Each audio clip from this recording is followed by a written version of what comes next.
anna Muhammadan abduhu wa rasulullah nabiyya ba'da. Allahumma sholli ala Muhammad wa ala ali Muhammad. Rabbi shrah li sadri wa yassir li amri wahlul 'uqdatam min lisani yafqahu qawli amma ba'd. Yang dirahmati Allah, Bil khusus Ustadz Doni yang hadir pada sore hari ini untuk memberikan materi kepada kita dengan tema keajaiban Ramadan. Pertama, marilah kita panjatkan puji syukur kehadirat Allah Subhanahu wa Ta'ala karena atas karunia nikmatnya yang luar biasa kepada kita semua, sehingga pada sore hari ini kita diberi kesempatan, kesehatan untuk mengikuti atau melakukan thalabul ilmi. Untuk menyingkat waktu, tafadhol Mazkur Ustaz. Ya, terima kasih Bu Is. Bismillahirrahmanirrahim. Assalamualaikum warahmatullahi wabarakatuh. Waalaikumsalam warahmatullahi wabarakatuh.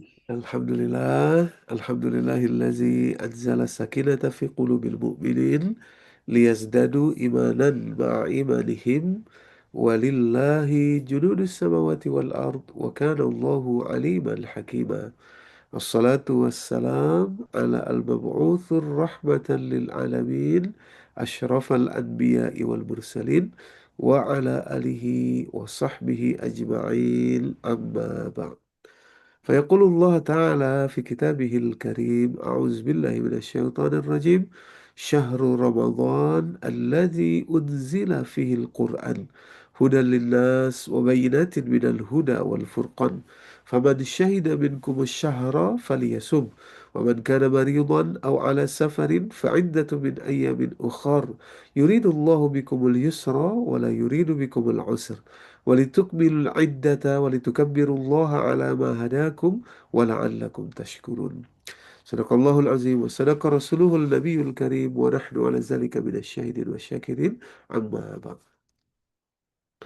Ma'asyiral muslimat wal muslimin rahimakumullah, ibu-ibu dan bapak yang hadir juga, jemaah sekalian yang dirahmati Allah dimanapun berada. Tadi ada yang dari Jerman, ini juga Bu Irda tadi ya, Bu Irda, ada dari Melbourne, Bu Dahani, dan juga biasanya Bu Diana, dan juga Bapak Ibu semua, terutama yang dari Surabaya, Bu Ferial, Bu Esti, Bu Is, Bu Isnaini, dan ibu-ibu semua, dan yang di Jakarta. Alhamdulillah, segala puji bagi Allah kita bisa berjumpa walaupun berjauhan raganya, tapi insya Allah ada bertaut rasa yang terasa amat dekat di antara kita semua. Inilah nikmat persaudaraan yang Allah berikan kepada kita, dan betul-betul kita merasakannya sebagai satu kenikmatan di dunia ini. Semoga insya Allah berkekalan, Allah sambungkan nikmat ini nanti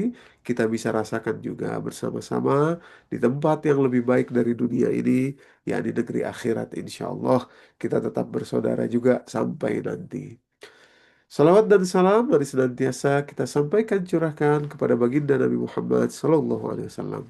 Demikian pula kepada seluruh keluarga dan sahabat-sahabat beliau.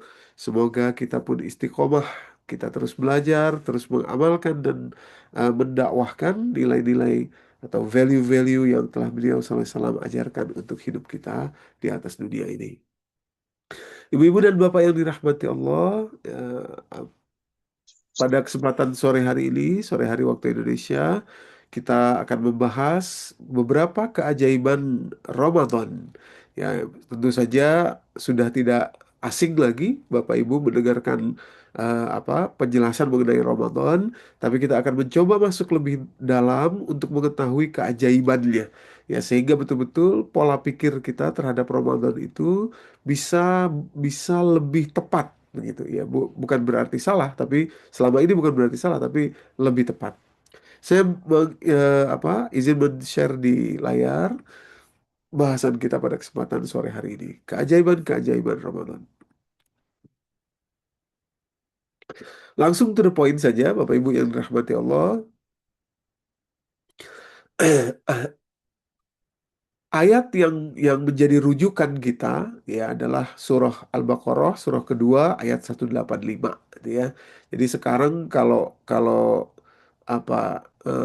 sudah dipahami ya Ramadan itu ajaibnya seperti apa gitu ya. kita tuh bangga gitu ya. Saya pernah mendengar ada orang ya dari dari non Islam gitu ya. Mereka itu mencemooh Ramadan gitu. Mencemooh Ramadan tuh gini, kenapa harus berlapar-lapar gitu kira-kira gitu ya. Apa kalau dulu ada lagu Bimbo juga kan, ada anak bertanya pada bapaknya kenapa harus berlapar-lapar puasa ya. Jawabannya waktu itu adalah puasa membuat kita jadi rendah hati gitu ya, jadi merasakan orang yang tidak makan. Itu betul sih, cuma ternyata bukan itu keajaibannya gitu ya. Jadi kalau untuk menjadi empati ya, tidak tidak apa tidak lengkap gitu ya, walaupun ada ya, kebagian itu ada gitu ya. Nah, oleh karenanya kita harus masuk ke dalam ayatnya, harus betul-betul membuka maknanya sehingga kita dapatkan insya Allah keajaibannya. Yang pertama, Bapak Ibu yang dirahmati Allah, dalam ayat ini tadi saya bacakan 185 surat Al-Baqarah itu ada keajaiban pertama di situ, yakni adanya huruf fa. Ya, huruf fa ini namanya fa atof ya, dalam dalam kaidah tafsir atof ya. Dalam kaidah bahasa Arab maksudnya, nanti masuk dalam kaidah tafsir atof ya, fa, huruf fa atof ya, ada wawu atof, ada fa atof gitu ya, yang secara sederhana disederhanakan saja itu artinya adalah sebab akibat ya. Atau dalam hal ini maka itu sebab akibat, ada sebabnya lah, lalu maka akibatnya anu begitu ya. Jadi sebab akibat ini keajaiban dalam Ramadan, dalam ayat ini ya. Makanya setelah ini penting kita jelaskan kepada anak-anak kita, cucu-cucu kita, mungkin ibu-ibu, bapak-bapak, bahwa puasa Ramadan itu bukan sekedar saja, bukan sekedar ritual saja, bukan sekedar rukun Islam, bukan sekedar kebiasaan gitu, bukan sekedar adat kebudayaan, bukan sekedar juga menahan lapar, tidak. Tapi dia keajaiban yang luar biasa. Nah, keajaiban pertama adanya huruf fa di situ. Fa di situ Bapak Ibu ya, kalimat, jadi saya ulangi, syahrul Ramadan. Ini pelan-pelan harus kita buka sehingga kita tahu keajaiban ini. Bulan Ramadan kata Allah adalah bulan diturunkan Al-Qur'an. Itu clear, jelas gitu ya. Bulan Ramadan adalah bulan diturunkan Al-Qur'an. Bahkan boleh kita mengatakan sebetulnya bulan Ramadan itu apa sih definisinya? Definisinya adalah bulan Quran. Itu bulan Quran. Titik. Adapun yang lain-lainnya itu adalah akibat dari bulan Quran ini. Bulan penuh keberkahan, gitu ya. Bulan beribadah, bulan latihan, bahkan puasa itu adalah akibat dari definisi yang satu ini, yakni definisinya apa? Bulan Quran. Gitu. Nah, ini penting untuk mengetahui tadi keajaiban fa-nya itu ya, huruf fa. Syahrul Ramadan allazi unzila fil Quran. Bulan Ramadan, bulan apa dia? Bulan turunnya Quran. Nah, masih juga bicara tentang Quran, lanjutan ayatnya. Quran itu hudalinas, petunjuk bagi manusia, ya. Harusnya kita dapat itu dalam perjalanan Ramadan. Jadi eh, apa? Tolak ukur Ramadan berhasil atau tidak itu, tolak ukur utamanya adalah tahu petunjuk nggak kita itu keluar dari Ramadan itu ya. Hudalinas. Wabainatin minal huda, penjelasan rinci detail mengenai petunjuk tadi itu. Bukan sekedar petunjuk yang bukan sekedar petunjuk yang umum, bukan sekedar petunjuk yang general, tapi detail. Nah, kita keluar Ramadan tuh tahu itu enggak? Gitu. Nah, itu ya. Wah, bainatin minal huda. Dan yang ketiga Furqan. Furqan itu pembeda ya, maka itu keluar Ramadan itu kita lihat nggak bedanya antara Al-Quran dan yang lainnya. Nah, gitu. Itu signifikan sekali. Itu sudah harus kita buka terus supaya walaupun kedengarannya nggak enak gitu ya, kedengaran nggak enak tuh karena gini, loh kok jadi selama ini gimana ya, saya biarin aja nggak apa-apa. Yang penting kita perbaikan gitu, Bapak Ibu ya. Perbaikan. Jadi hudalinas, petunjuk hidup manusia gitu. Keluar Ramadan tahu nggak kita dapat nggak itu? Wabainatin minal huda yang kedua. ya, petunjuk jelas, rinci mengenai petunjuk. Petunjuk tadi ada rinciannya lagi, detailnya lagi. Ya, ini. Wal Furqan, pembeda. Nah, lalu baru di situ ada fa, huruf fa yang saya sebut sebagai keajaiban Ramadan ini. Ya, huruf fa. Maka kata Allah begitu, maka karena bulan ini adalah diturunkan Quran dan untuk dapat tiga tadi petunjuk hidup, detailnya petunjuk dan pembeda, maka nah ini keajaibannya di makanya ini. Maksud saya begini, Bapak Ibu, seandainya tidak ada huruf fa di situ, seandainya tidak ada huruf fa, kalimatnya akan gini, man syahida minkumus syahra. Nah, tidak ada makanya. Karena tidak ada makanya, tidak ada huruf fa-nya, ya, sehingga tidak ada sebab akibat, tidak ada konsekuensi sebab akibat. Jadi puasa yang diwajibkan di bulan Ramadan kalau tidak pakai fa itu tidak berhubungan dengan Quran yang diturunkan. Nah, itu dia. Inilah yang sebetulnya sekarang terjadi kepada kaum muslimin. Ramadan, wah bulan puasa, kita puasa, iya nggak makan nggak minum, makan sahur nanti nggak makan nggak minum dapat satu bulan penuh, tapi tidak berhubungan dengan Al-Quran gitu, nggak dapat isi Qurannya, padahal maksud Allah ini sebab akibat, ini bulan Quran, maka itu kalian puasa di bulan ini, ya gitu. Ini bulan Quran, maka itu puasa gitu maksudnya. Itu huruf fa ini memberi arti yang penting sekali dia. Kalau nggak ada huruf fa itu, seperti yang terjadi sekarang, itu makanya sebetulnya tadi saya katakan sebetulnya bukan keliru, tapi lebih tepatnya itu adalah ya kita membuka ya dari huruf fa ini. Ya faman syahida, maka siapa yang jumpa bulan ini ya wajib dia berpuasa. Maka kalau Anda jumpa bulan Quran ini Anda puasa. Gitu. Jadi itu apa ya? Saya harus berulang kali supaya supaya betul-betul menjadi jelas kepada kita bahwa puasa itu di bulan Ramadan itu adalah akibat dari turunnya Quran gitu. Jadi tidak terlepas gitu. Ya, jadi kalau orang puasa tapi tidak masuk Qurannya, tidak dapat yang tiga tadi itu fungsi Quran hudalina wa bayyinatin minal huda dan furqan itu, nah ini berarti fa-nya ini kehilangan di kita nih. Ya gitu. Bapak Ibu. Oke. Nah, lalu kenapa kok ya keajaibannya di mana? Ini keajaibannya di mana? Fa ini ya di bulan turun Quran suruh puasa gitu loh. Kenapa bulan turun Quran malah diperintah puasa? Kalau bulan Quran diperintah baca Quran loh, kita ngerti. Ini bulan Quran. Kalau kamu di bulan ini kamu baca Quran dong. Ini kan bulan Quran loh, ngerti kita.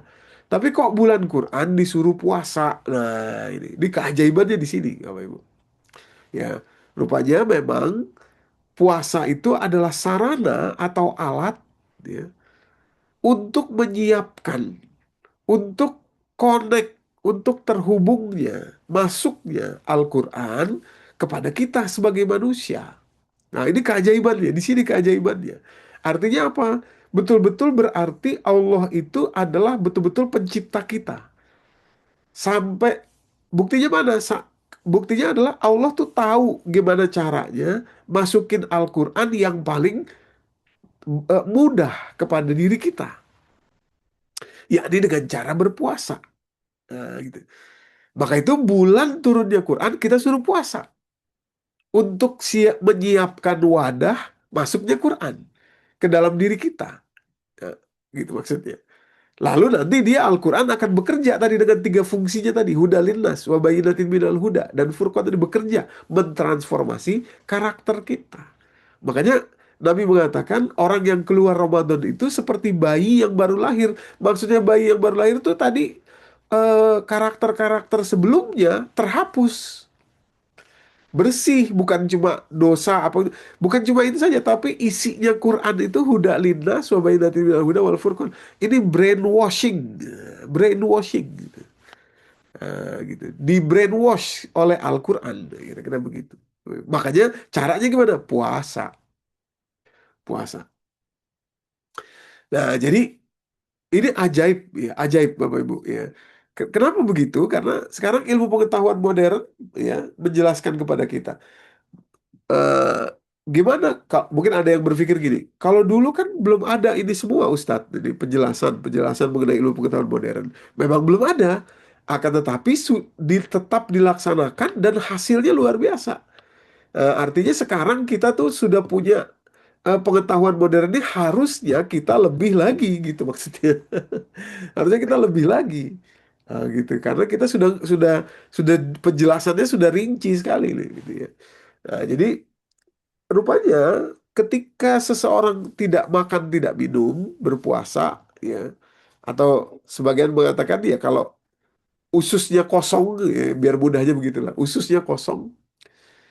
Nah, saat usus itu kosong, dia mengeluarkan hormon, ya, oh, s- hormon itu apa? Neurotransmitter begitu, hormon dari usus gitu.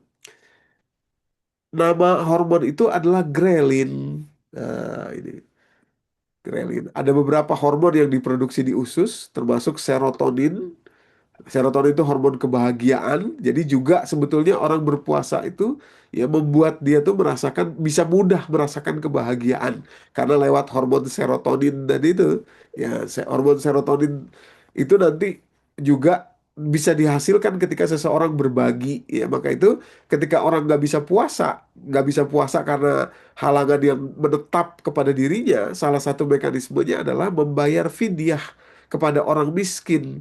Membayar fidyah kepada orang miskin itu adalah bentuk mengalirkan serotonin juga karena berbagi. Persis seperti awal dari maksud berpuasa tadi. Gitu. Nah, tambahannya ya tentu saja kata Allah apa kalau ayat 183 wa antasumu khairul lakum, memang betul boleh tidak puasa, tapi kalau puasa lebih bagus dalam perjalanan umpamanya. Dia tidak puasa gitu, tapi berpuasa lebih bagus gitu ya. Karena apa? Karena ada satu lagi namanya grelin, hormonnya grelin gitu ya. Nah, hormon grelin ini Bapak Ibu yang dirahmati Allah hanya ada ketika seseorang berpuasa. Nah, beda dengan leptin. Leptin itu sebaliknya. Kalau orang makan gitu ya kenyang gitu, hormonnya leptin yang keluar nih di dalam ususnya, lalu sampai juga ke otak. Kedua-duanya nih leptin dan grelin nih ya tujuannya adalah otak. Nanti untuk menyampaikan eh, pesan yang berbeda. Kalau leptin pesannya itu ke otak, saya sudah kenyang, cukup, jangan makan lagi ya, feeling full itu ya, itu leptin. Ya, kalau eh, grelin ya, ya itu dampaknya banyak kepada otak, gitu, luar biasa. Antara lain, hormon grelin itu bisa menghidupkan, ya, mempromot munculnya sel-sel otak yang baru.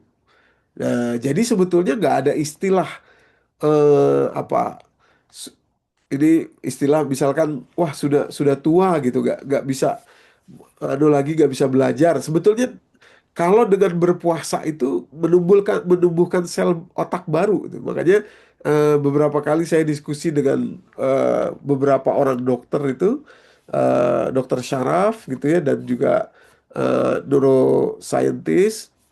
Otak itu tidak sama dengan apa bagian tubuh atau sel tubuh yang lainnya. Jadi sel otak tidak sama dengan sel tubuh yang lainnya. Kalau di sel tubuh yang lain ada istilah wear and tear gitu ya. Wear and tear itu kalau sudah dipakai tubuh ini dipakai ya, dia tidak bisa kembali lagi tuh. Ada beberapa itu. Misalkan jantung ya, jantung itu pompanya itu terus berkurang. Ya, dulu waktu kita usia di bawah 30, pompa jantung kita itu bisa pompa sampai 2,5 liter per menit. Darah itu mengalir 2,5 liter per menit, pompa jantung kita. Tapi sudah di atas 40, sudah tinggal 1,5 liter. Nah, begitu juga nanti sudah di atas 60 berkurang dia. Memang begitulah gitu ya. Tapi kalau otak tidak. Begitu juga gigi kita tuh begitu juga. Kalau sudah tanggal copot, ya walaupun sekarang banyak cara untuk bisa ini lagi gitu disambungkan lagi atau ditempelkan ini baru, tapi wear and tear begitu dipakai sudah istilahnya robek gitu ya, sudah robek tuh dia tidak bisa balik lagi. Tapi kalau sel otak itu terus berkembang. Ya, terus terus bisa berkembang, maksud saya bukan terus berkembang, terus bisa berkembang. Ya, jadi sebetulnya tidak sama dengan yang lainnya. Jadi kalau usia bertambah tua gitu, tapi otak tuh sebetulnya tidak, gitu Bapak Ibu. Nah, salah satunya yang membuat eh, sel di dalam otak itu tumbuh itu adalah berpuasa. Ketika usus kosong, ya ada perasaan lapar di situ. Nah, itu keluar hormon namanya grelin tadi, dan grelin itu membuat menumbuhkan sel otak yang baru. Gitu. Makanya apa kata Allah, ini bulan Quran. Kalau kamu ketemu bulan ini, kamu puasa supaya otakmu numbuh sel baru, lalu masukin Quran di sel barunya otak itu. Nah, gitu. Makanya ini koneksi sebetulnya. Itu cara sebetulnya untuk masukin otak Quran, brainwashing kita membrainwash otak kita sendiri gitu. Muncul sel otak baru, masukin Quran di situ. Nah, makanya hati-hati juga nih. Kalau kita lagi puasa, udah kurang-kurangin nonton-nonton Netflix dan lain sebagainya, itu kurang-kurangin. Sebab apa? Nanti dia nempel di sel otak yang baru tuh. Ya, nonton-nonton drakor dikurangin itu. Kalau bulan Ramadan, Bapak Ibu, itu memang akan masuk ke sel otak yang baru nanti. Nah, kalau sudah masuk sel otak yang baru, nanti karakternya bisa berubah. Ya, bisa berubah. Yang kedua, hormon grelin tadi ya bisa langsung masuk ke bagian otak hipokampus. Nah, ini bagian otak hipokampus itu nanti terjadi proses namanya neurotropi. Ya, neurotropi itu apa sih? Neurotropi itu adalah kemampuan otak untuk belajar dan beradaptasi. Kalau tadi sel otak barunya muncul, tumbuh gitu ya. Nah, kalau sekarang sel otak yang sudah ada itu menjadi semakin efektif fungsinya lewat neurotropi ini namanya, neurotropi. Nah, itu ya. Di kalimatnya di sini ini saya anukan study suggests, jadi studi menunjukkan that ghrelin, bahwa hormon ghrelin enters the hippocampus of the brain, masuk ke dalam bagian otak hippocampus from the blood, dari aliran darah. Ya, jadi dia bisa masuk langsung ke bagian otak hippocampus ya. Sama seperti serotonin juga ya, dari usus juga gitu ya. Dari triptopan, kalau kalau serotonin itu juga bisa bisa melewati eh, apa eh, melewati beberapa bagian lainnya, langsung masuk ke 14 titik di dalam otak kita, lalu menjadikan rasa bahagia gitu ya. Nah, kalau ghrelin masuk ke bagian otak hippocampus of the brain from the blood. Terus apa yang terjadi di sana? Dia mengalter atau merubah the connection between nerves, koneksi antara sel otak, gitu ya, dan enhancing learning and memory. Nah, ini ya. Jadi memperkuat kemampuan belajar dan kemampuan mengingat otak. Karena di hipokampus tadi itu masuk hormon grelin. Nah, jadi kita butuh banyak hormon grelin sebetulnya. Jadi butuh banyak puasa saat belajar gitu ya. Ada 14 fungsi hipokampus ya, otak bagian otak otak kecil ya. Salah satunya adalah conversion of short-term memory to long-term memory. Mengubah short-term memory, memori-memori jangka pendek, dirubah jadi memori jangka panjang. Ya, jadi memori jangka pendek itu artinya apa? Artinya kalau kita belajar sesuatu gampang lupa lah gitu. Itu memori jangka pendek gitu. Nah, itu ada caranya supaya dia tetap tersimpan lama gitu loh, jadi memori jangka jangka panjang gitu Bapak Ibu maksudnya. Nah, itu ada caranya. Ya, ini apa? Menghidupkan hipokampus. Rupanya dalam kondisi lapar itulah, dalam kondisi berpuasa itulah tempat yang sangat, atau waktu yang sangat baik maksud saya ya, sehingga di tempat hipokampus itu tadi bisa mengubah memori jangka pendek jadi memori jangka panjang gitu. Selain itu ya, banyak lagi yang lainnya yang bisa terjadi di di setelah hidupnya hipokampus lewat grelin tadi Bapak Ibu. Ya, misalkan interaksi amigdala. Amigdala itu bagian otak di limbik sistem kita. Amigdala itu eh, bagian otak yang menyimpan memori yang berkaitan dengan emosi. Nah, jadi kalau orang gampang marah, gampang kesel, ya gampang sedih, gampang apa, itu bagian otak amigdalanya itu ya yang harus ditreatment gitu. Dan sangat bagus treatmentnya ini ketika seseorang berpuasa gitu. Makanya kadang-kadang orang kalau puasa, bukan kadang-kadang ya, kita akan saksikan orang kalau puasa tuh jadi males marah gitu ya.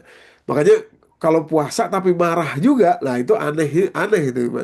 Eh, Mungkin sahurnya kebanyakan gitu. Jadi laparnya tadi. Nah, tapi betul interaksi dengan amigdala tadi bisa diperbaiki lewat hipokampus, dan caranya adalah dengan memperbanyak hormon grelin diproduksi dari usus kita, ya ini dengan cara lapar. Maka itu begitu kita puasa lapar, masukin isinya Quran, huda linnas wa bainatin minal huda wal furqan tadi itu, ya harusnya bisa membuat betul-betul tersimpan jadi memori jangka panjang, bukan memori jangka pendek, dan bisa mengubah interaksi dengan amigdala kita. Jadi orang gak gampang marah lagi, gak gampang apa sedih atau apa emosional atau begini-begitu dan lain sebagainya. Itu idenya tuh begitu maksudnya. Ini keajaiban ini keajaiban itu ya bisa kita saksikan dari kalimat Allah bilang ini bulan Quran. Maka dari itu kalau Anda jumpa bulan ini puasa. Nah, itu puasa karena ini bulan Quran. Ya, maksudnya dengan puasa ya rupanya bisa membuat apa tumbuhnya sel otak baru dan hipokampus tadi jadi lebih efektif. Yang ketiga, ya hormon grelin tadi Bapak Ibu itu betul-betul bisa sampai juga mengubah bagian otak namanya medial prefrontal cortex atau disingkat MPC atau MPFC. Ya, ini juga yang menyingkat begitu, medial prefrontal cortex. Jadi prefrontal itu yang di depan, ini jidat kita ini, nah di tengahnya itu ada medial prefrontal cortex namanya, cortex yang ada di tengah otak itu.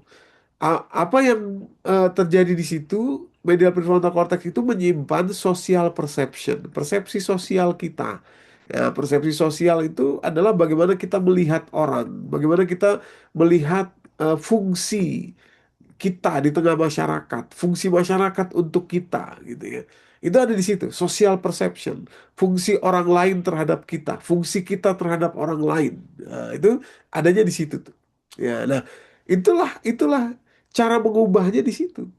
Ya, cara mengubahnya di di medial prefrontal cortex. Ya, makanya ada ini gambar yang mudah saja dipahami itu, behavior di sini perilaku seseorang itu Bapak Ibu ya. Itu bisa diubah ya dengan mengubah medial prefrontal cortex. Jadi kalau perilakunya saja yang minta diubah gitu. Ayo dong kamu jangan begini, kamu jangan begitu, kamu jadi lebih baik, kamu jadi apa gitu, tapi tidak sampai mengubah medial prefrontal cortex-nya, biasanya perubahan yang diminta tadi tidak akan berlangsung lama. Gitu. Nah, tapi kalau sampai mengubah medial prefrontal cortex, misalkan ya dalam kondisi yang negatif nih, misalkan ya terjadi trauma besar misalkan gitu ya, terjadi betul-betul misalkan ya kecelakaan umpamanya gitu ya, wah besar traumanya. Itu bisa mengubah behavior tuh. Karena ada terjadi perubahan di medial prefrontal cortex. Nah, tapi kita kan tidak perlu menunggu sampai terjadi hal negatif seperti itu. Bisa kita lakukan dengan hormon grelin saja. Yakni dengan berpuasa. Berpuasa, lapar, jangan tidur. Masukin Quran kita. Masukin Quran, masukin isi Quran, masukin pemahaman Quran gitu. Supaya behavior kita berubah. Ya, jadi flexibility behavior kita tuh banyak nanti gitu ya. Baca surat Yusuf ya, bagaimana Nabi Yusuf melewati ujiannya dari abang-abangnya. Ya, di ujung waktu Nabi Yusuf memaafkan abang-abangnya. Di ayat 92 ya atau 93 dari surat Yusuf ya. Kata Nabi Yusuf, "Qala la tasriba alaikumul yaum." Wahai abang-abangku, saudara-saudaraku, mulai hari ini tidak akan pernah kalian mendengar saya mengungkit-ungkit apa yang pernah kalian lakukan kepada saya. La tasriba alaikumul yaum, kata Nabi Yusuf kepada abang-abangnya. gitu. Yang firullahu lakum, saya doakan mudah-mudahan Allah mengampuni kalian. Nah, gitu. Wa huwa arhamur rahimin, jangan putus asa wahai abang-abangku, Allah itu maha menyayangi kalian. Nah, itu kan persepsi, itu sosial persepsi bagaimana kita ya terhadap orang lain di sekitar kita. Bukan hanya itu, jangan-jangan selama ini ibu-ibu menjadi istri, gimana cara ibu-ibu melihat suami itu, ya bagaimana bagaimana yang seharusnya Allah contohkan, misalkan begitu ya. Yang Allah perintahkan, maksud saya bukan contohkan. Dicontohkan kemudian oleh Nabi Nabi kita Muhammad SAW, dan keluarga beliau ya, istri-istrinya, demikian pula istri-istri para nabi yang lainnya gitu. Ya.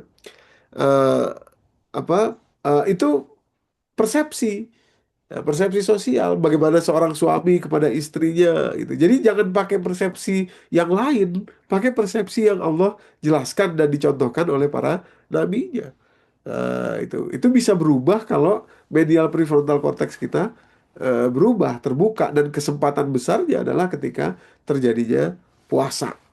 Ketika kita tidak makan, ya, tidak minum, masukin Quran gitu di situ. Ya, coba lihat nanti kita baca waktu kita baca tuh gimana ketika eh, apa Siti Aisyah dalam dalam surah At-Tahrim sebagai istri Nabi ya, diperingatkan oleh Allah Subhanahu wa taala karena sebagai istri dia menyudutkan suaminya gitu ya dengan sebuah pertanyaan mencecer dan lain sebagainya, sampai-sampai suaminya ya Nabi Muhammad mengharamkan apa yang dihalalkan Allah dan seterusnya. Itu semua persepsi yang harus dimasukkan. Begitu juga sebagai suami ya, bagaimana perilaku yang seharusnya kepada istrinya, begitu pula kepada anak gitu. Kita sebagai orang tua, bagaimana perilaku kita, ya dan seterusnya. Nah, ini semua adalah social perception atau behavior. Nah, jadi tidak bisa dirubah begitu saja kalau ingin ingin long term, ingin ingin menetap itu perubahan, ya kesempatan kesempatan sangat baik itu terjadi ketika kita berpuasa. Makanya masukkan Quran. Ini bulan Quran, maka itu waktu nanti jumpa bulan ini kalian berpuasa gitu kata Allah gitu. Nah, nanti semua itu berdampak sangat baik kepada kita, mengubah persepsi stres kita. Persepsi stres itu kan persepsi dia. Stres itu persepsi dia, Bapak Ibu. Kalau kita tidak mempersepsikan stres, ya nggak stres kita gitu. Kalau kita nggak mempersepsikan hidup ini berat, ya nggak berat hidup ini, gitu kan? Persepsi aja dia. Jadi persepsi itu bisa dirubah lewat medial prefrontal cortex. Nah, berubahnya yang paling tepat saat kita lapar. Masukin persepsi yang benar dari Quran, hudalinas, wa bainatin minal huda, wal furqan tadi itu. Ya, itu. Oke, secepat. Yang kedua, tadi keajaiban pertama adalah huruf fa. Ya. Nah, keajaiban kedua dari ayat 185 surat Al-Baqarah itu tentang Ramadan ini adalah kalimat yuridullahu bikumul yusra. Nah, ini. Wala yuridu bikumul usr. Kata Allah, Allah inginkan kemudahan bagi kalian. Dan Allah tidak inginkan kesulitan bagi kalian. Nah, sayangnya, ya, kalimat ini hanya diartikan bahwa boleh kok nggak puasa. Itu artinya Allah memudahkan. Loh, ini bahaya loh sebetulnya. Kalau kalau hanya itu yang diartikan, itu berbahaya sebetulnya. Bahaya kenapa? Karena begini, kalau kemudahan itu hanya diartikan boleh nggak puasa, boleh ganti nanti puasanya, ya, itu berarti secara tidak langsung kita mengatakan puasa itu adalah beban. Gitu, beban. Saya tahu bebanmu berat, makanya kamu gak usah puasa, nanti bayar aja di hari yang lain kalau kamu sakit. Padahal kalimat ini netral. Netralnya tuh begini kan, waman kana maridon, siapa yang sakit, au ala safarin atau dalam perjalanan, maka wajib dia mengganti faiddatu min ayyamin ukhor di hari yang lain. Yuridullahu bikumul yusra. Sebetulnya persepsi saja yang mengatakan bahwa kemudahan Allah itu maksudnya boleh tidak puasa. Padahal kalimatnya tuh wajib mengganti fa'iddatun min ayyamin ukhor, di hari yang lain. Ya, sebetulnya kalau kalau kita netral, kita akan pahami juga bahwa oh, Allah kok apa istilahnya ya? Allah kok bersikeras betul. Saya harus puasa dalam tahun ini dengan jumlah yang seperti itu. Nah, gitu loh. Sampai-sampai kalau dalam Ramadan ini ada yang tidak puasa, harus ganti. Kok segitu ngototnya? Nah, gitu lah. Kok segitu bersikerasnya? Ini, ya kan? Jadi kemudahan yang dimaksud itu bukan kemudahan boleh gak puasa, Bu. Kalau begitu yang kita pahami seolah-olah, bukan seolah, artinya bahwa puasa itu beban.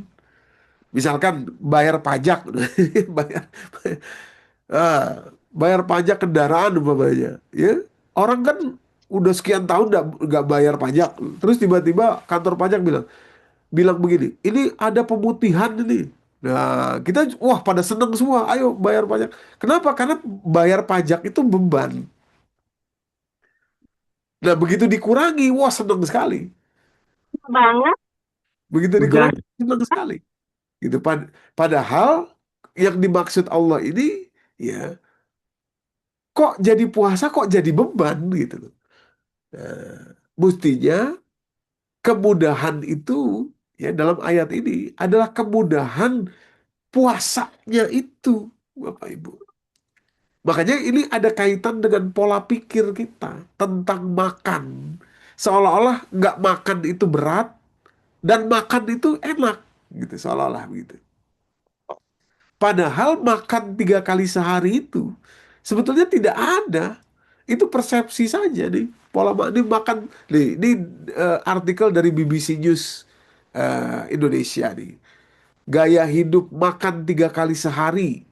Dimulai dulu dari masyarakat Yunani kuno, terus diambil di revolusi industri di Prancis supaya orang-orang yang apa buruh-buruh itu tetap langsung habis makan siang, habis itu langsung masuk kerja gitu, ya. Makan siang gitu, ya. Lalu apa era perang begitu juga. Zaman modernisasi ini makan 3 kali sehari itu ya disinyalir dari apa industri makanan supaya laku makanannya gitu ya. Makanya jual sarapan harus sarapan ya. Apakah itu sehat untuk tubuh kita? Nah, silahkan. Ternyata tidak. Ternyata tidak sehat. Nah, jadi sebetulnya makan itu ya saat lapar saja. Mau siang kek, mau malam kek, ya, mau apa kek, mau sekali kek makan, nggak ada masalah sebetulnya. Cuma karena persepsi kita sudah tertanam begitu ya. Eh, kalau kalau belum makan siang umpamanya, wah belum makan siang nih. Ya, padahal tadi sudah makan pagi, makan ketoprak gitu. Gitu ya. Wah belum makan siang nih gitu kan. Nah, jadi sebetulnya bukan lagi soal apa sensitivitas rasa laparnya atau hormon grelinnya tadi, bukan lagi hormon grelinnya, tapi karena kebiasaan gitu ya. Nah, padahal puasa lah yang akan memudahkan hidup kita. Jadi kata Allah, ya, keajaiban dalam ayat ini, Allah ingin kemudahan untuk hidup Anda dengan cara berpuasa. Maka itu kalau Anda tidak bisa puasa di bulan Ramadan, ganti di bulan lain. Tahun itu Anda mesti puasa. Nah, makanya bagaimana kalau sudah tahun-tahun yang lalu belum kodok belum bayar puasa, ya bayar sekarang nggak apa-apa gitu. Kan ada perbedaan fikih gitu. Tapi yang jelas poinnya adalah mesti puasa. Mesti puasa. Itu jadi gini, kemudahannya bukan karena boleh tidak puasanya, bukan gitu ya. Ya, bukan artinya bukan hanya itu saja, tapi justru berpuasa itu bikin hidup kita mudah. Bikin hidup kita mudah. Allah ingin kemudahan bagi kalian. Makanya Allah perintahkan kalian puasa. Tadi kemudahan masuknya Quran, tadi hormon grelin. Nah, berikutnya kemudahan apa? Rupanya nih Bapak Ibu, ya. Ini penelitian yang ada di Baylor University di Houston, di Texas itu. Ya, jadi judul penelitiannya Intermittent Fasting from Dawn to Sunset. Ya, jadi Intermittent fasting itu artinya puasa dalam 24 jam, ada bukanya, ada makannya gitu ya. Dari terbit matahari sampai terbenam matahari selama 4 consecutive weeks, selama 4 pekan berturut-turut. Nah, ini Ramadan ini 4 pekan berturut-turut. Apa yang terjadi kalau orang puasa dari terbit matahari, ya maksudnya subuh ya, fajar, dawn, from dawn, fajar gitu, bukan terbit matahari yang fajar sodik, tapi fajar kazib sudah mulai, artinya azan subuh lah biar gampangnya begitu, sampai terbenamnya matahari, hatta yatabayyana lakumul khaitul abyad minal khaitil aswadi minal fajar, dalam 187 surat Al-Baqarah itu. Selama 4 pekan akan terjadi apa dalam tubuh kita? Ya, tubuh kita akan memproduksi serum anti kanker plasma di dalam, plasma itu maksudnya di dalam tubuh gitu. Ya, serum anti kanker diproduksi sendiri oleh tubuh kita dengan puasa 4 pekan tadi, dari fajar sampai terbenam matahari. Ya, penelitian ini dilakukan di Baylor University di Houston di Texas tuh Bapak Ibu. Ya, jadi maksud Allah, saya nih kepengen kalian tuh mudah hidupnya. Supaya nggak gampang kena kanker, ya puasa. Gitu, kira-kira begitu. Yuridullahu bikumul yusra. Wala yuridu bikumul usr. Ya, orang yang apa, hidupnya sehat sampai wafat kan enak, mudah gitu ya, mudah. Ya, mudah. Kalau sakit ya bisa juga sih, wafat husnul khotimah, sakit bisa juga. Cuma memang sulit Bapak Ibu. Ya sulit sabar gitu ya. Sulit, aduh ya, bisa bisa kalau kalau kan kalau sabar menghapus dosa bener, tapi kalau sehat itu lebih mudah kan, lebih mudah untuk nambah taubatnya, nambah istighfarnya sendiri, nambah ibadahnya kan lebih mudah gitu ya. Dan juga ya jadi bikin bikin kemudahan buat anak cucu kita gitu, jadi nggak repot gitu, kira-kira begitu kalau kita sampai wafat tuh sehat gitu. Nah, Allah pengen itu untuk kita, yuridullahu bikumul yusra, Allah pengen kemudahan ya, makanya puasa gitu ya. Jadi apa, sel-sel di dalam tubuh kita Bapak Ibu yang dirahmati Allah, ya itu bisa ditambah proteinnya ketika kita berpuasa 4 pekan berturut-turut. Ya, ini bukti yang diteliti di Baylor University. Jadi sampel darahnya diambil sebelum puasa, kemudian dibandingkan dengan sesudah puasa 4 pekan berturut-turut, apa yang terjadi di dalam darahnya itu terbentuk atau terdapat serum anti kanker. Ya. Berikutnya, puasa dalam jumlah yang tepat, yang pas, akan menurunkan cognitive behavior, stres. Ya, cognitive behavior itu perilaku kognitif, ya stres gitu kira-kira. Menurunkan stres dan menurunkan anxiety atau kecemasan.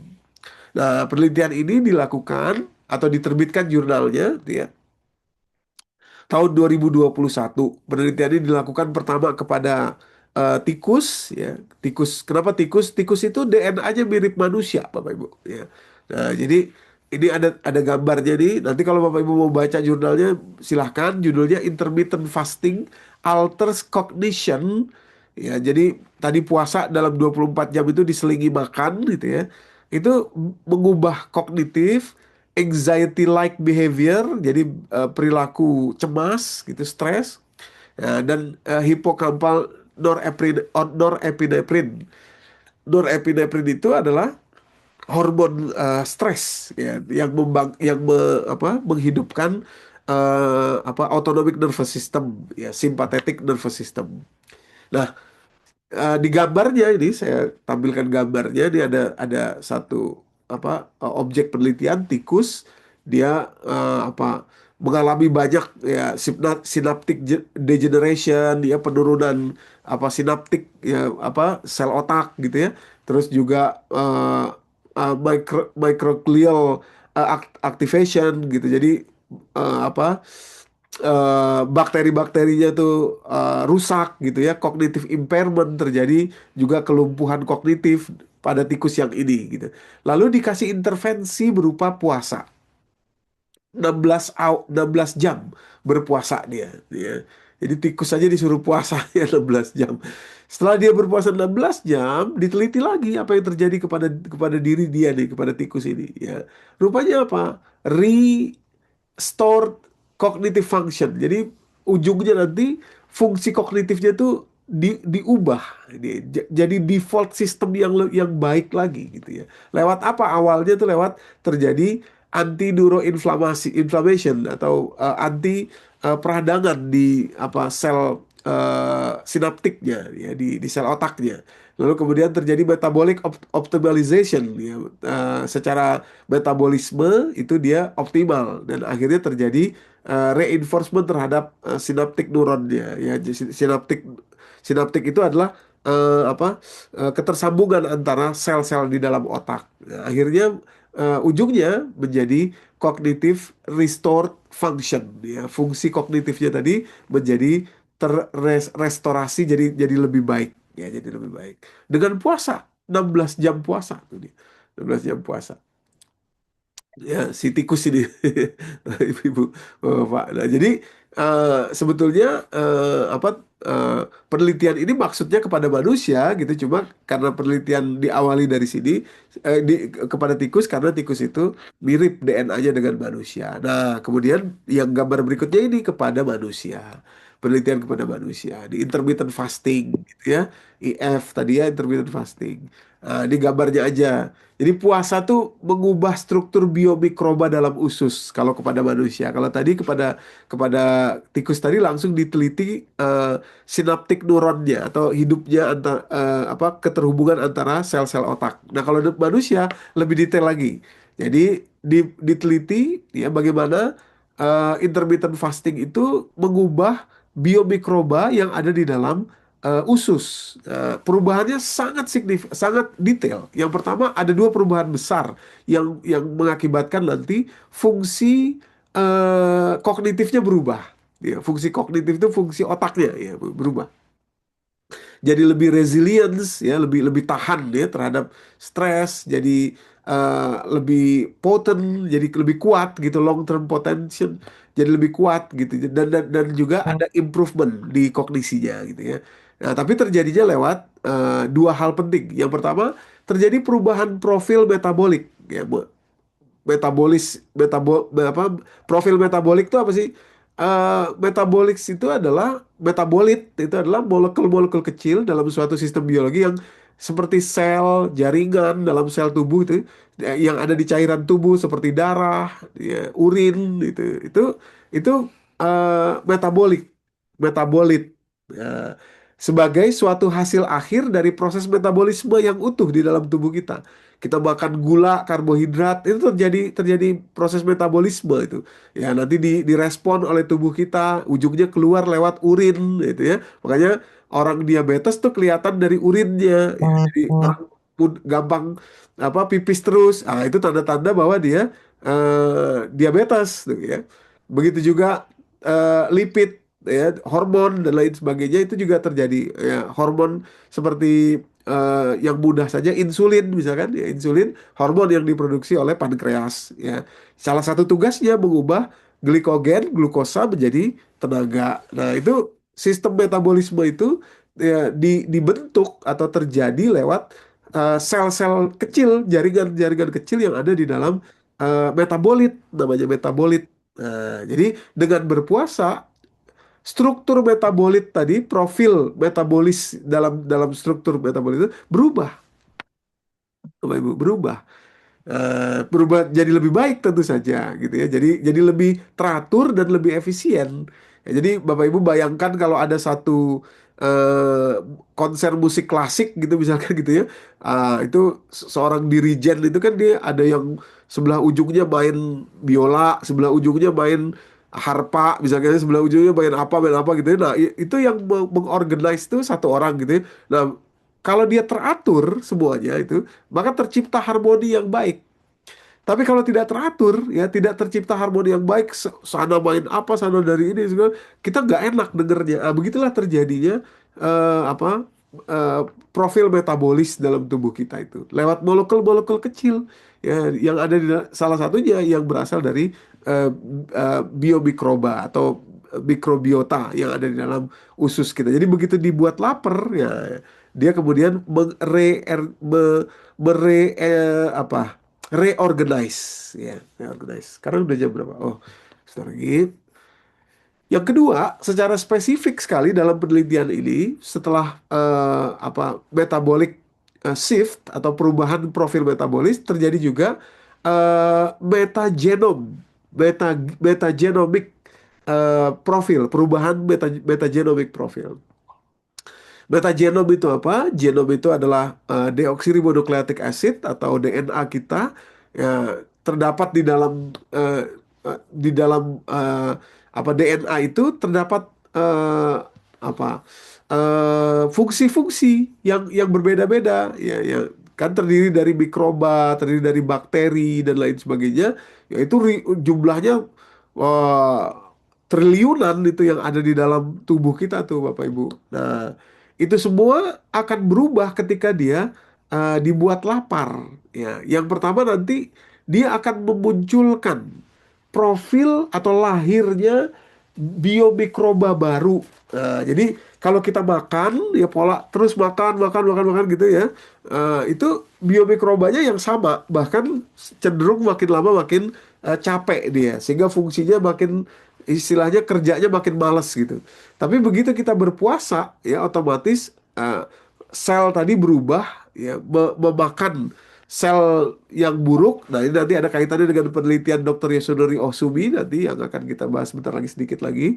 Itu ya di autophagy. Ya, jadi ini terjadi kalau terjadi di usus, dia mengubah biomikroba. Biomikroba itu lah yang akan mengubah profil metagenomik kita. Metagenomik itu secara sederhana membuat fungsi yang lebih banyak dan lebih baik terhadap tubuh kita, Bapak Ibu. Nah, sehingga kedua hal ini ya nanti menghasilkan kognitif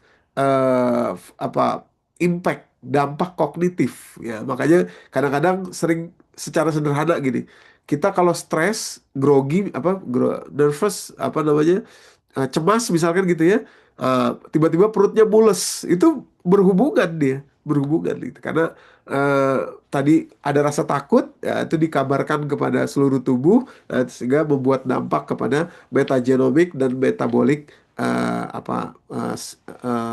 proses di dalam tubuh kita, mobil khusus dalam perut kita gitu, Bapak Ibu. Nah, jadi dengan berpuasa itu mengubah semuanya, mengubah kognitif. Segitu dahsyatnya gitu. Maka Allah bilang, saya nih kepengen Anda tuh mudah hidupnya, makanya Anda puasa. Ya, selain masuk Quran juga ada hadiah-hadiah yang besar luar biasa. Ya. Jadi kemudahan itu bukan nggak puasa, justru kemudahan itu adalah puasa. Gitu. Justru kemudahan itu adalah kemudahan puasa, hasil dari puasa. Nah, tentu saja terakhir mungkin kita tutup di sini karena waktunya, aduh, mungkin di Surabaya sebentar lagi akan, aduh, maghrib. Penelitian Dr. Yasodori Ohsumi dapat hadiah Nobel bahkan tahun 2016. Saya yakin Bapak Ibu juga sudah pernah mendengarnya gitu ya, yakni autophagy. Autophagy itu artinya secara secara otomatis, kalau dibuat lapar, sel itu dibuat lapar, maka dia akan memakan, ya, sel yang lain di dalam dirinya sendiri, dia akan memakan yang sudah rusak, sel yang sudah rusak, ya, autophagy. Di dalam satu fungsi yang besar namanya macrophagy namanya gitu ya. Jadi self eating, ya, dia akan memakan dirinya sendiri, bagian dirinya sendiri yang sudah rusak. Syaratnya adalah tidak ada glukosa. Itu syaratnya. Maka itu ketika seseorang berpuasa tapi marah-marah, berpuasa nih, tapi marah-marah, itu sebetulnya dia sedang mengirimkan glukosa ke sel-sel tubuhnya lewat hormon namanya kortisol. Kortisol itu kan membuat gluconeogenesis atau glukokortikoid.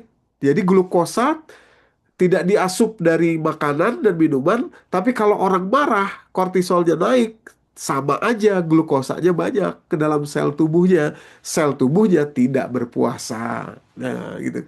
Maka itu kata Nabi SAW, berapa banyak orang yang puasa, tapi tidak dapat apa-apa dari puasanya kecuali hanya lapar dan haus saja.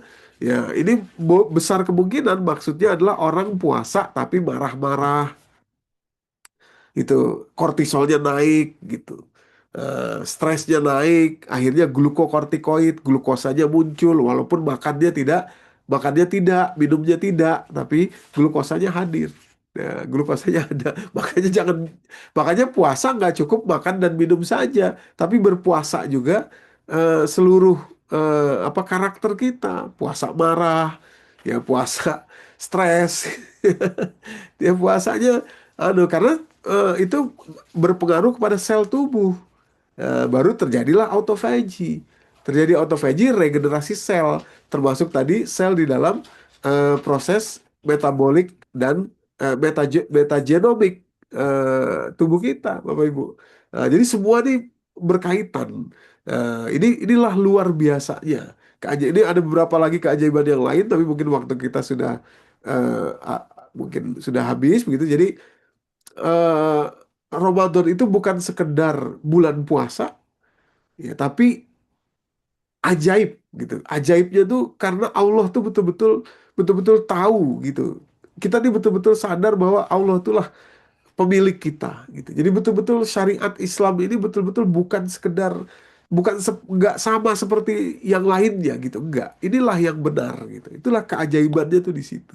Bapak Ibu. Sehingga kita tahu eh, bagaimana menjelaskan kepada orang lain, orang yang berkata puasa untuk apa sih lapar-lapar gitu ya. Bukankah manusia ini harus makan? Loh, salah. Anda harus sehat. Sehatnya berpuasa. Ternyata ya makan 3 kali sehari itu sebetulnya tidak ada tuh keharusan makan 3 kali sehari itu hanya persepsi saja. Eh, kita bisa mengubahnya gitu ya, lewat metabolik dan metagenomik tadi, ya, shifting gitu. Kurang lebih begitu. Mudah-mudahan saya cukup menjelaskan dengan mudah ya bagaimana luar biasanya apa keajaiban dalam bulan Ramadan ini ya. Wallahu alam bisawab, saya kembalikan kepada Bu Isna ini. Bila taufiq wal hidayah. Assalamualaikum warahmatullahi wabarakatuh. Waalaikumsalam warahmatullahi wabarakatuh. Jazakallah khair Ustaz untuk ilmunya. Luar biasa ya Ustaz. Ternyata keajaiban, bukan keajaiban Ramadannya, tetapi keajaiban ayat-ayat yang terkait dengan Ramadan. Ya. Iya, Ini baru baru bagaimana hubungan dengan turunnya Al-Quran di bulan Ramadan dengan keajaiban tadi. iya. Jadi ini kan ada dua ya Ustaz ya. Turunnya Betul. turunnya Al-Quran dan puasa. Iya. Hubungan antara turunnya Al-Quran dengan puasa ini loh tadi yang sudah dijelaskan oleh Ustadz. Monggo apabila ada pertanyaan dipersilahkan. Iya. Masih ada waktu kok. Masih. Iya. Iya.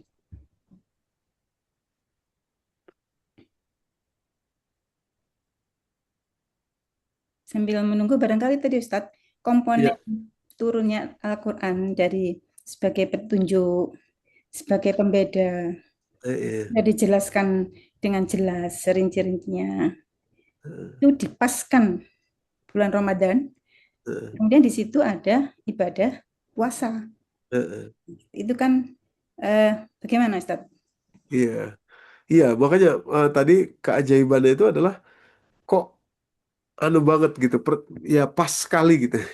Ya, Bulan Quran kita siapkan tubuh kita supaya masuknya Quran ya gitu kan.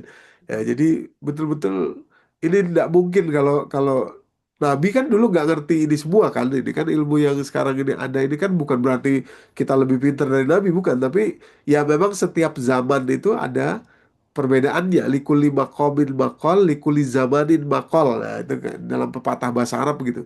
Setiap makom itu ada cara bicaranya. Begitu pula setiap zaman itu ada bahasanya sendiri-sendiri dia. Nah, ini Nabi kan Nabi Muhammad kan hidup 14 abad yang lalu gitu. Jadi artinya apa yang beliau sampaikan lewat eh, Al-Quran ini itu betul-betul adalah memang bukan bikinannya beliau gitu loh, bukan bikinannya manusia, tapi itu betul-betul dari Tuhan semesta alam ini yang menciptakan tubuh kita. Nah, karena betul-betul detail tahu seluk-beluk tubuh kita ini ya, karena penciptanya ya pasti tahu gitu. Nah, jadi dari situlah kita sadari bahwa ini betul-betul ajaib ya, adanya Ramadan itu tuh ajaib sekali loh. Bukan bukan sekedar bulan festival kuliner lah ya. Walaupun Nggih, kulinernya ya boleh-boleh saja ya, tapi bukan itu ya yang jadi utama ya, bukan itu. nggih. Tentu turunnya Al-Quran di bulan Ramadan ini juga bukan kebetulan. Iya, betul. Nggih, Ustaz, nggih. Betul, Bu. Iya. Monggo Bapak Ibu, kalau ada pertanyaan dipersilakan.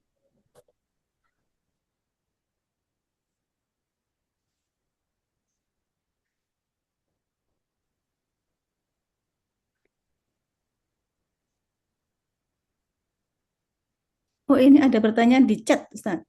Oh iya, silakan. Saya baca. Saya tidak membuka ini. Eh, Sebentar, saya bukanya.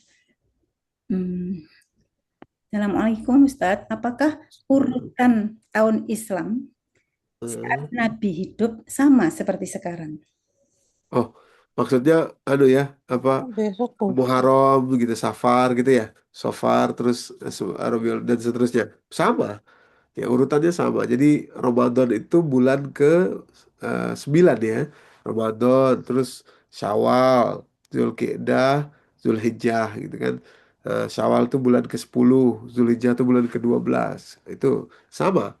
Jadi apa urutannya sama. Ya, kurang lebih begitu.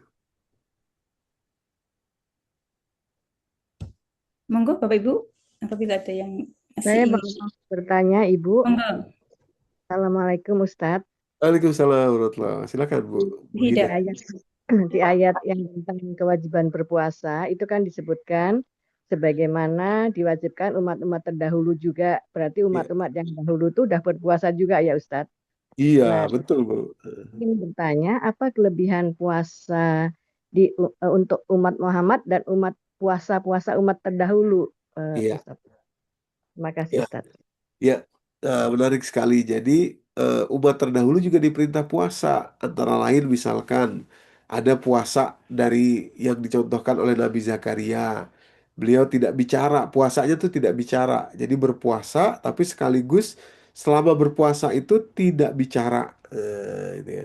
Illa romza kalimatnya itu, kecuali dengan isyarat. Jadi kalau berkomunikasi gimana? Dengan isyarat. Jadi mulutnya nggak keluar kata-kata. Ya, gitu.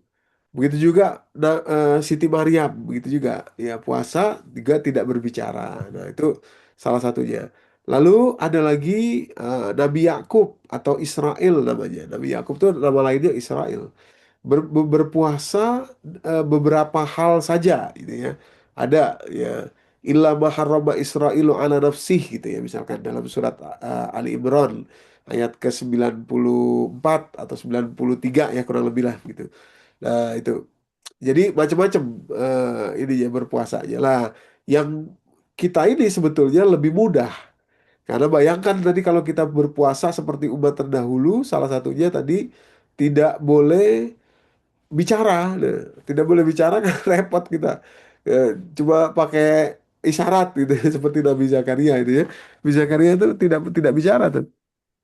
Begitu juga Siti Maryam repot. Eh, atau puasanya Bani Israel misalkan dia tidak boleh makan yang tertentu gitu ya, itu ada spesifik dia khusus tidak boleh makan ini makan itu.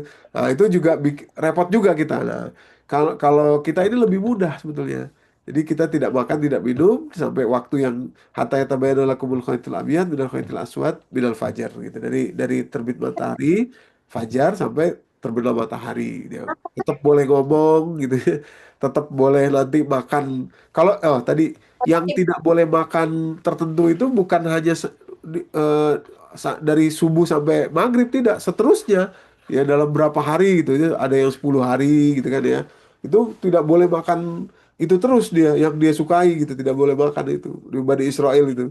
Begitu juga yang tidak ngomong itu Nabi Zakaria itu. Jadi kita ini lebih mudah, puasa kita lebih mudah. Nah, tujuannya sama, yakni supaya nanti orang itu jadi lebih bertakwa lagi ya kepada Allah gitu ya, menjaga diri. Maka itu tadi saya katakan kita puasa sebetulnya ya, kalau kita marah ya nanti sel-sel tubuh kita nggak puasa dia gitu. Jadi nggak terregenerasi gitu. Jadi tidak terjadi perubahan gitu. Ya. Sedikit kurang lebih begitu, Bu, yang bisa saya jelaskan. Ye, ada pertanyaan dari Ibu Sari, Ustadz. Silakan. Ustadz, mengapa Ramadan diartikan secara harfiah panas? Oh iya. Saat Ramadan selalu musim panas. Nah, itu dia.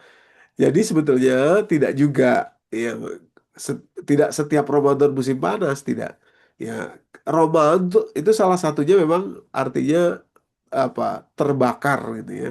Makanya saya lebih cocok bukan cuacanya yang panas, bukan, tapi terjadinya pembakaran ya atau istilah pembakaran ini kan sebetulnya mirip-mirip seperti autophagy tadi Dr. Yasunuri Ohsumi tadi 2016 tadi ya, cleaning gitu ya, membersihkan sel tubuh itu sebetulnya bisa artinya bisa jadi ke sana gitu. Ramadan itu bisa maksudnya ke sana, tidak mesti selalu panas nih. Misalkan nanti sekarang kan Ramadan kita kan bulan Maret ya, Maret deh.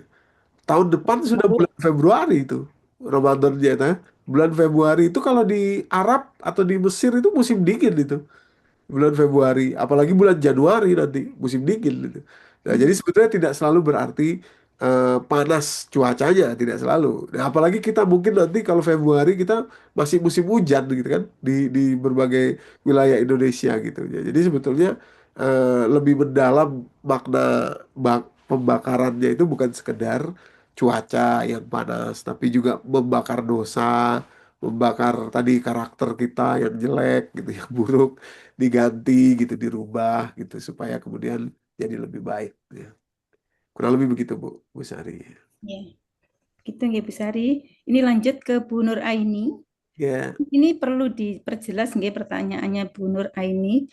Assalamualaikum Ustadz. Kalau puasa sunnah Senin Kemis beda ya Ustadz? Nah ini perlu diperjelas maksudnya. ya, ya, ya. Maksudnya puasanya ya sama, puasa dari pagi, dari ah, apa puasa itu kan tidak makan, tidak minum, tidak berhubungan suami istri dari terbit matahari sampai terbenam kan gitu. Itu kaidah dasarnya puasa sama. Terus di situ juga apa kaidah lebih dalamnya ya kita tidak tidak boleh marah, tidak marah gitu ya, tidak ini seperti yang dicontohkan oleh Nabi dan para sahabat gitu. Jadi sama. Akan tetapi kalau Ramadan tadi kan berturut-turut.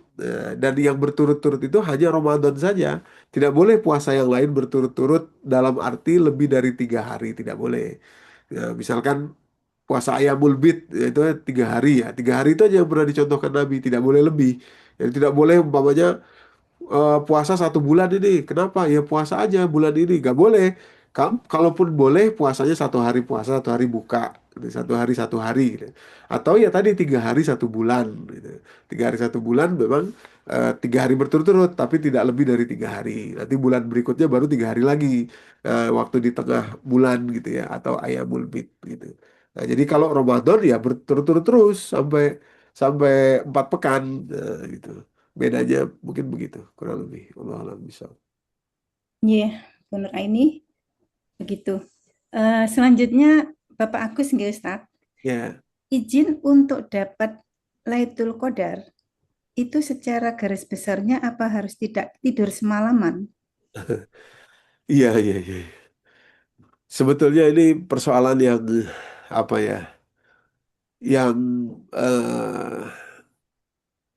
besar gitu ya, Pak. Jadi gak bisa dijawab dengan mudah nih Pak Agus. Ya, butuh waktu yang panjang gitu. Nanti khawatirnya keliru. Tapi secara sederhana saja, sebetulnya tidak mesti tidak tidur. Sebab eh, kalau tidak tidur itu kan gini, maksudnya gini, malam Lailatul Qadar itu, malam Lailatul Qadar, wah sayang kalau dipakai tidur, pakai ibadah gitu, pokoknya gitu ya. Ya sebenarnya kalau umpamanya seseorang tidur, terus dia bangun beribadah gitu, ya dia jadi hitungannya bukan kayak argo argo taksi gitu. Hitungannya Allah tuh ya kalau kita di situ beribadah dan Allah ridho gitu, ya itu boleh jadi atau bukan boleh jadi, jelas bayarannya jadi atau balasannya ya besar gitu. Jadi sebenarnya bukan bukan bukan bukan di situ titik titik tolaknya gitu ya, bukan bukan tidak tidurnya. Misalkan gini, wah nggak tidur malam Lailatul Qadar nih. Lalu besoknya banyak hal yang tidak bisa dilakukan umpamanya gitu ya, kewajibannya jadi zolim kepada orang lain umpamanya ya, jadi ada kesalahan di situ dan jadi bahkan citra kita sebagai kaum muslimin jadi rusak juga tuh. Nah jadi sebetulnya tidak harus ya, tidak mesti tidak boleh tidur, tapi eh, malam Lailatul Qadar itu memang kita maksimalkan. Yang kedua, malam Lailatul Qadar itu nggak ada satu malam yang khusus gitu, nggak. Nabi tidak pernah menjelaskan malam kesekian, nggak pernah. Ya dalam 10 malam itu ya semuanya itu, ya semuanya itu kita cari malam Lailatul Qadar. Nggak bisa juga kita pakai ciri-ciri, waduh ini kayaknya anu ini mendung ini, ya mendung kalau di Surabaya mungkin di Jakarta cerah gitu. Apa di Jakarta Lailatul Qadar, di Surabaya enggak gitu. Itu kan ada juga tuh, agak bingung juga kita. Belum lagi kalau yang puasanya mulainya beda-beda. Ganjilnya yang mana itu, yang bener yang mana. Nah, itu maksudnya artinya apa?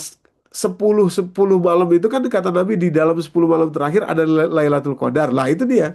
Ya, jadi dalam 10 itulah kita kita kita maksimalkan itu dalam 10 malam itu. Seperti yang dicontohkan Nabi. Nabi itu kalau sudah 10 malam terakhir, istilahnya mengencangkan ikat sarung, ikat pinggang lah gitu kira-kira. Jadi ibadahnya tuh pol gitu. Nah, jadi untuk bisa pol begitu kan kalau nggak tidur lah nanti eh, repot juga, bisa sakit, bisa apa dan lain sebagainya. Jadi tetap ada dijaga gitu. Jadi kalau saya mudahnya begini, jangan nggak tidur semalaman, nanti nggak bisa seterusnya 10 malam itu kita nggak bisa. Ya, kita tidur tapi seoptimal mungkin lah, tidurnya seoptimal mungkin. Seoptimal mungkin itu bagaimana? Pertama, makannya jangan banyak-banyak waktu buka. Nah, sehingga kita tidurnya juga sedikit tapi sudah seger. Terus lanjut lagi ibadah. Kalau emang mengantuk, tidur lagi sebentar, lanjut lagi ibadah. Jadi eh, apa bisa fleksibel gitu, dan kita bisa 10 malam itu kita bisa mengejarnya semua gitu. Kurang lebih begitu Pak Agus, wallahu bisa. Nggih, Pak Agus. Ini ada lanjutannya Bu Nur Aini, tadi saya sudah menyampaikan memang pertanyaannya harus dijelaskan gitu ya, Ustaz. Ya, Jadi maksud saya, ini Bu Nur Aini, ya, ya. dalam mendapatkan autofagi, kalau Ya, puasa Ramadan kan 1 bulan penuh. ya. Senin Kemis itu bagaimana gitu, Ustaz? Oh ya, jadi kalau puasa 14 jam kurang lebih itu tetap dapat autofajinya. Ya, tetap dapat. Jadi bahkan kalau orang misalkan ya, ini orang bukan orang Islam dia, tapi dia puasa ya dapat juga autofajinya. Cuma kalau puasa Ramadan selain dapat autofaji tadi, dapat juga serum anti kanker. Karena itu 4 pekan berturut-turut, itu yang nggak ada di tempat lain. Nah, itu yang nggak ada di tempat lain. Cuma adanya di Ramadan saja. Lalu tadi apa metabolic syndrome, metabolic shifting maksud saya, dan juga metagenomic shifting tadi juga bisa dihasilkan kalau puasanya Senin Kemis saja. Tapi tentu saja semakin panjang, maksudnya semakin rutin puasanya seperti Ramadan, wah semakin bagus. Karena nanti di akhir puasa 4 pekan berturut-turut itu tentu dampaknya lebih banyak. Nah, itu secara kalkulasi sederhana saja akan seperti itu. Ya, otomatis kan makanya penting sekali nih kita buka puasa, waktu buka puasa Bapak Ibu, makanannya juga dijaga gitu. Jangan jangan makan yang terlalu artifisial ya, terlalu buatan. Misalkan glukosanya terlalu buatan itu jangan. Sayang kalau kita udah bersihkan sel kita kok terus dimasukin lagi eh, glukosa buatan yang berbahaya. Maaf ya, saya langsung aja to the point lah. Itu sirup itu bahaya sekali, itu sirup itu, Ibu itu ya. Kalau bisa nggak usah dulu gitu. Kalau gulanya dari yang yang bagus umpamanya yang apa natural gitu ya nggak apa-apa. Tapi kalau yang buatan yang artificial itu bahaya sekali. Ada aspartam di situ dan lain sebagainya gitu ya yang bisa bikin nanti apa yang sudah kita bersihkan jadi kotor lagi gitu. Nah begitu juga makanan-makanan yang banyak memicu apa eh yang banyak memicu kerusakan seperti misalkan minyak goreng yang berulang dipakai gitu ya. Misalkan gorengan lah gitu ya.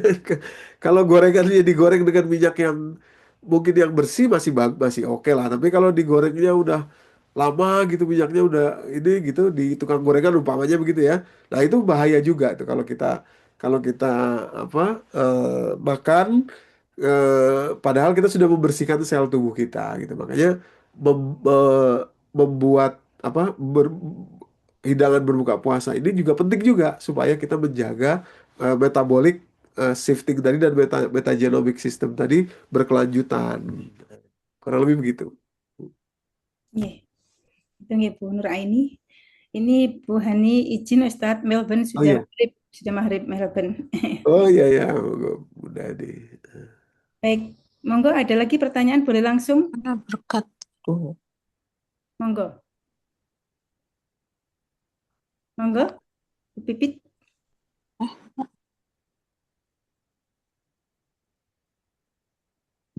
Bu Pipit, monggo.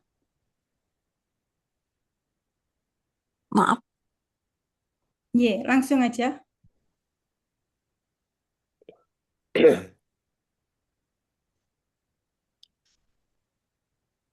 Halo, Bu Pipit. maaf Mbak. Nggak jadi. Oh, nggak jadi. Salah tadi ya. Oh, salah.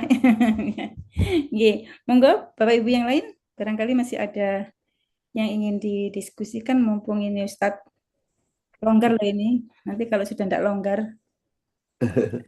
Ustadz ini super sibuk dan mobile banget ini sudah.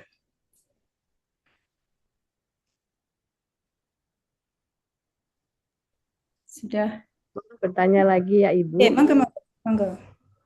Ustadz, untuk yang otopegi tadi, Ustadz, apakah sudah ada jurnal yang itu terbukti dengan CT scan, dengan USG dan sebagainya, Ustadz, untuk pengaruhnya kepada cancer tadi, Ustadz? Terima kasih. Iya. Kalau yang autophagy itu Bu Hida dan Bapak Ibu bukan lagi jurnalnya, tapi sudah dapat hadiah Nobel tuh Bu. Eh, apa Dr. Yoshinori Ohsuminya tahun 2016. Jadi penelitiannya sudah banyak jurnal yang terbit dan juga sudah apa sudah sudah mendapatkan hadiah Nobel. Nah, jadi eh, sudah lebih dulu ini daripada penelitian yang ada di Baylor University tadi, yang 4 pekan berturut-turut. Nah, kalau Dr. Yoshinori Ohsumi, autophagy ini sudah lebih awal.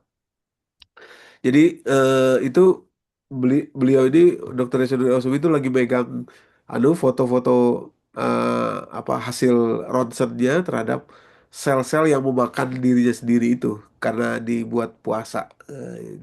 Jadi kalau makanya saya nggak tampilkan jurnalnya karena sudah terkenal sekali, sudah apa sudah dapat hadiah Nobel tahun 2016. Ya, kira-kira begitu.